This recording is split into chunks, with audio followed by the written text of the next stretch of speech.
Hey everyone, welcome back to Bill's Retro Gaming Show.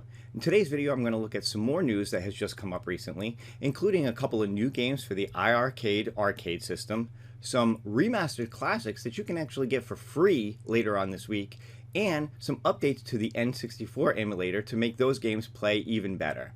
But first, before we get started, don't forget to subscribe to the channel if you haven't already. Hit the notification bell so you can be notified whenever I put out new videos. And don't forget to leave a comment, like, and share, all right? It's the only way that this channel can continue to grow. So, let's get into the news. First up for the iiRcade arcade system is a game called Truxton. Truxton is a 1988 vertically scrolling shooter arcade video game originally developed by Toplan and published in Japan and Europe by Taito, as well as in North America by Midway. Set in a future where the Gildan alien race, led by Dugurava, invaded the fictional planet Barago, players assume the role of fighter pilot Tetsuo, taking control of the super fighter ship on a last-ditch effort to overthrow the alien invaders. Truxton was conceived by Masahiro Yuge during his time working at Toplan, who wanted to create a scrolling shooter where memorization was its main focus, inheriting previously established ideas from Slapfight, and was developed in conjunction with Hellfire, although work on the project had already started privately during production of Twin Cobra. So this is obviously a vertical scrolling shoot 'em up, so if you're a big fan of those games, you can definitely check this out on your iiRcade arcade system. Next up is a game called Wardner. Wardner is a side-scrolling platform game that was also developed by Toplan and published in arcades by Taito in 1987. In Wardner, players assume the role of a child named Dover on a journey to rescue his kidnapped girlfriend Mia from the titular warlock. So yeah, a side-scrolling adventure game, shares a lot in common with games like Ghosts and Goblins and Rastan, and just looks like a lot of fun. Not one that I really remember from the arcades, but definitely has kind of a almost like a Wonder Boy feel to it. So yeah, if you are interested at all in side-scrolling games, this is another one that you can check out for your iiRcade system.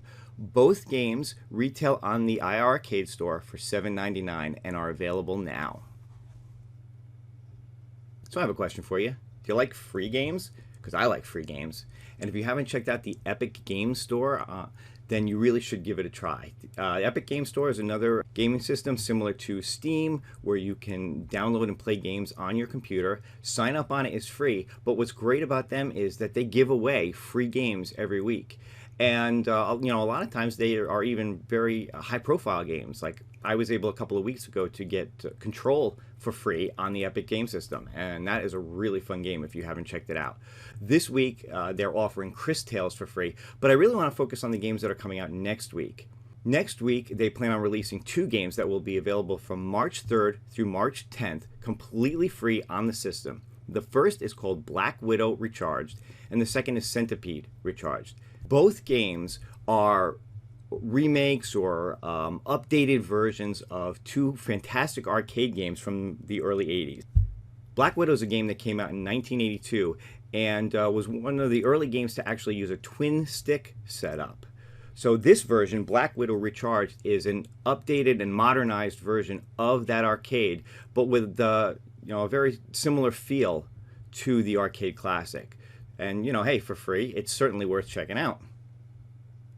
Next up is Centipede Recharged. Again, this Centipede came out in 1981 in the arcades, used a trackball setup for play.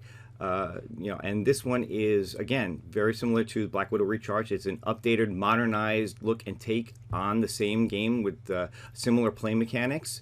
And just, again, looks like a lot of fun. And, hey, for free, you certainly can't go wrong checking it out. So I know it's one I'm going to be downloading, I'm going to be playing, and you guys should check them out too.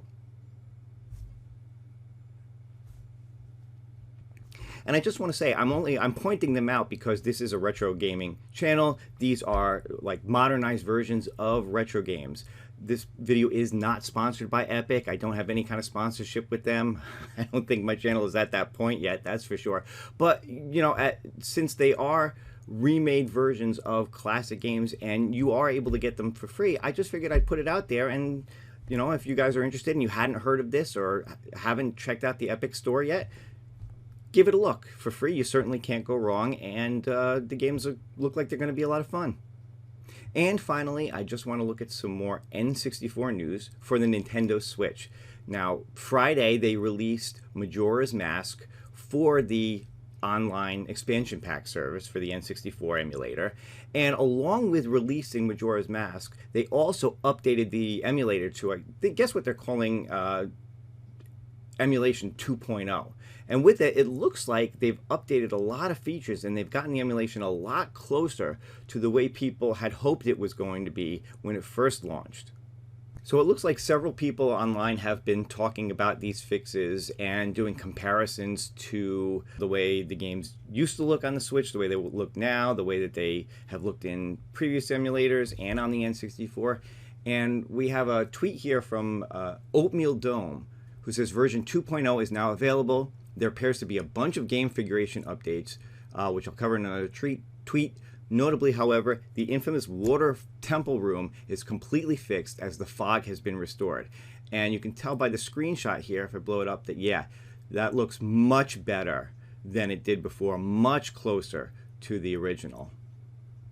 In another tweet from Fernando, N64 Switch Online, they added fog back. I believe Choco Mountain and MK64 didn't have fog either. Final picture is now the Forest Temple entrance looked at launch. So yeah, it looks like they've fixed it in a few games, not just Ocarina of Time. It looks like they've added fog back to some of the tracks in Mario Kart. I've also heard that the bug that was breaking Paper Mario has now been fixed. But let's just take a look at some of these up close. So yeah, you can see here, when the game was first available, the deco tree in the background of the starting village was super clear. You could see it easily. Now with the fog, it's much more obscured, which is again much closer to how it looked in the original.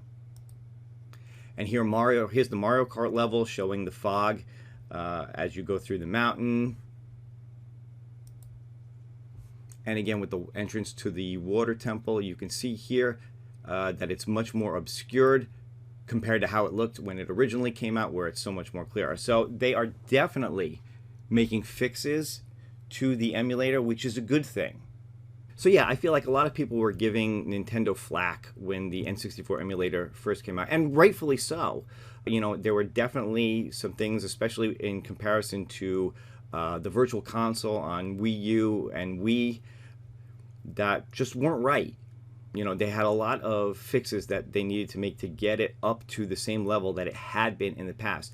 But it looks like they're really making strides towards that. So, you know, if you're subscribed to the expansion pack, you're definitely seeing improvements, which is a good thing. It means they're listening. It means that, you know, they want to make the service better for people, that, you know, to feel like their money is well spent.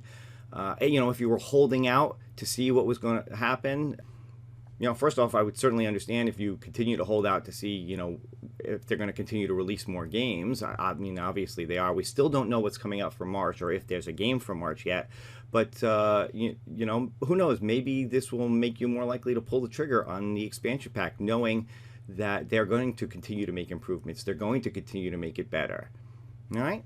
And that's all I've got for this video. Hope you liked it. As I said before, if you have not subscribed yet, please do hit that notification bell if you want to be notified when I put out new content. And I will see you again very shortly. All right? Have a good one.